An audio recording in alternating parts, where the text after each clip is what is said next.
भारत के चुनावी इतिहास में पहली बार ईवीएम की जांच होगी। जी हां, इलेक्ट्रॉनिक वोटिंग मशीन की जांच होगी। ये खबर पूरे देश में आग की तरह फैल चुकी है। सब लोग एक ही सवाल पूछ रहे हैं कि आखिरकार ईवीएम की जांच क्यों होगी? क्या कारण है जो ईवीएम की जांच हो रही है?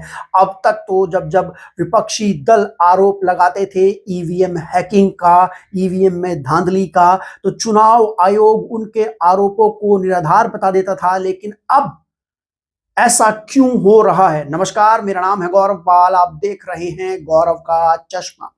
बॉम्बे हाई कोर्ट ने भारत के इतिहास में पहली बार ईवीएम यानी कि वोटिंग मशीन की जांच के आदेश दिए हैं। ये खबर पूरे देश में आग की तरह फैल चुकी है। सब लोग अब उस तारीख का इंतजार कर रहे हैं जब ईवीएम की जांच होनी है, और सब लोगों की नजर जो है वो चुनाव आयोग पर टिकी हुई है। एक और तो देश में 4 राज्यों में चुनाव चल रहे हैं, तो वहीं दूसरी ओर ईवीएम की जांच के आदेश दे दिए गए हैं। दोस्तों, मैं आपको बता दूं कि बॉम्बे हाई कोर्ट ने क्यों दिए हैं ईवीएम की जांच के आदेश। आपको बता दें कि 2024 में हुए महाराष्ट्र विधानसभा चुनाव में बॉम्बे की चांदीवली विधानसभा में जो प्रत्याशी वसीम खान कांग्रेस के थे, वो बॉम्बे हाई कोर्ट एक याचिका लेकर पहुंचे थे और उन्होंने हाई कोर्ट में ईवीएम में धांधली को लेकर एक याचिका दायर की थी, जिसके बाद बॉम्बे हाई कोर्ट के जस्टिस सोमेश्वर सुंदरसेन ने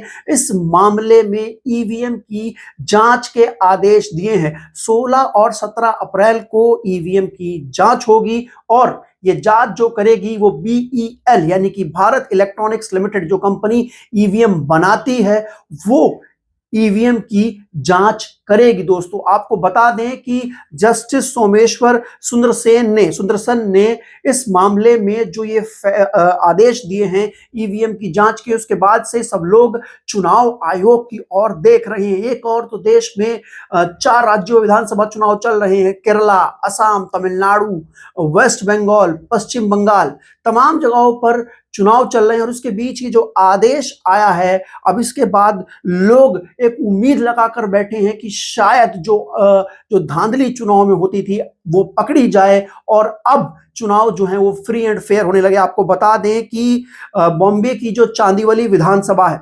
उसमें शिवसेना के कैंडिडेट जो थे दिलीप बाबू साहेब लांडे, वो जीते थे और उनको 1,24,000 वोट मिला था, और कांग्रेस के वसीम खान को 1,04,000 वोट मिला था। जिसके बाद कांग्रेस के वसीम खान ने बॉम्बे हाई कोर्ट का दरवाजा खटखटाया था और चुनाव में भ्रष्टाचार के और धांधली के आरोप लगाए थे। तो चुनाव में भ्रष्टाचार के आरोप को तो जस्टिस सोमेश्वर सुंदरसेन ने खारिज कर दिया था, लेकिन ईवीएम की जांच के आदेश दे दिए। उन्होंने कहा है कि पूरी विधानसभा की जो 5% ईवीएम है उनकी जांच की जाएगी। लगभग 16 से 18 ईवीएम जो हैं उनकी जांच की जाएगी। और बड़ा सवाल यह है दोस्तों कि ईवीएम की जांच में क्या निकलेगा। अब तक हमारे देश में चुनाव को लेकर सवाल उठते हैं। विपक्षी दल चुनाव में धांधली, ईवीएम हैकिंग, कई प्रकार के आरोप लगाते हैं। इससे पहले एक बार अरविंद केजरीवाल ने भी ईवीएम में हैकिंग के आरोप लगाए थे, लेकिन उस समय भी ईवीएम में जांच के आदेश सुप्रीम कोर्ट द्वारा नहीं दिए गए थे। चुनाव आयोग ईवीएम की जांच के लिए कभी तैयार नहीं होता है, कहता है कि इसमें टाइम वेस्ट होता है, तमाम चीजें होती है। यानी कि चुनाव आयोग आज तक भी कभी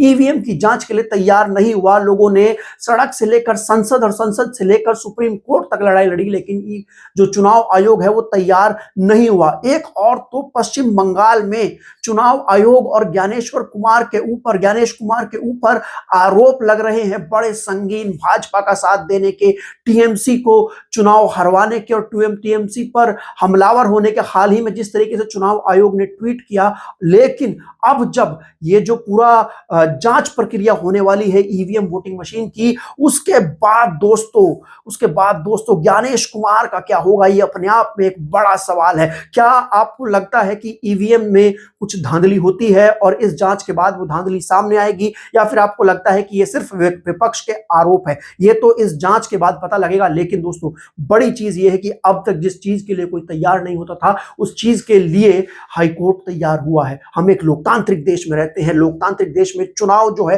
वो सबसे महत्वपूर्ण है। वो डेमोक्रेसी का टेस्ट होता है चुनाव, और जब चुनाव कराने की जो प्रक्रिया है, उसका जो सबसे मेन इंपॉर्टेंट पार्ट है वोटिंग मशीन, ईवीएम मशीन, उसमें ही धांधली के आरोप लगने लगे तो फिर देश का जो लोकतंत्र है उस पर भी सवाल उठने लगेंगे। और ऐसे में ये जो जांच के आदेश दिए हैं बॉम्बे हाई कोर्ट ने, ये अपने आप में एक बड़ी नजीर है। अब देखना यह है कि जो बार बार बीजेपी पर आरोप लगते हैं, जिस तरीके से ईवीएम हैकिंग की बात होती है, ईवीएम चोरी की बात होती है, ईवीएम की बैटरी को लेकर कहा जाता है कि ईवीएम यूज हुई, यूज होने के बाद ईवीएम स्ट्रांग रूम में रख दी गई, लेकिन जब ईवीएम की काउंटिंग पर ईवीएम खुलती है उनकी बैटरी 99%, 100% चार्ज निकलती है। ऐसे आरोप जो हैं वो कई बार ईवीएम की धांधली के ऊपर सवाल उठाते हैं। दोस्तों, हमारे देश में कई राजनीतिक दल ऐसे हैं जो मांग करते हैं कि बैलेट से चुनाव हो, लेकिन चुनाव आयोग बैलेट से चुनाव करने पर राजी नहीं होता। वो कहता है कि बैलेट से चुनाव करने पर कई सारी दिक्कतें हैं, पहले की तरह बैलेट छिन जाएंगे, ये होगा वो होगा। लेकिन जो तमाम विपक्षी दल हैं, जो कांग्रेस भी है जो ईवीएम लेकर आई थी, वो भी मांग करती है कि बैलेट से चुनाव हो। अब बड़ा सवाल यह है दोस्तों, मैं आप लोगों से पूछना चाहता हूं कि अगर ईवीएम में धांधली निकलती है चांदीवली विधानसभा में, तो उसके बाद क्या क्या पूरे देश में जो चुनाव होते हैं वहां पर भी ईवीएम चेक होगी? क्या जो चुनाव असम, तमिलनाडु, केरल, पुडुचेरी, वेस्ट बंगाल में हो रहे हैं वहां पर भी ईवीएम चेक होगी? और अगर वहां पर ईवीएम चेक होगी तो फिर क्या होगा? भाजपा जीतेगी या भाजपा हारेगी? ये अपने आप में एक बड़ा सवाल है। लेकिन देश में इस समय लोकतंत्र के लहजे से ये बहुत बड़ा फैसला बॉम्बे हाई कोर्ट ने दिया। इस फैसले को लेकर आपकी क्या राय है? आप लोग अपनी राय कमेंट सेक्शन में लिखकर बता सकते हैं। तब तक के लिए चलते हैं, धन्यवाद, नमस्कार।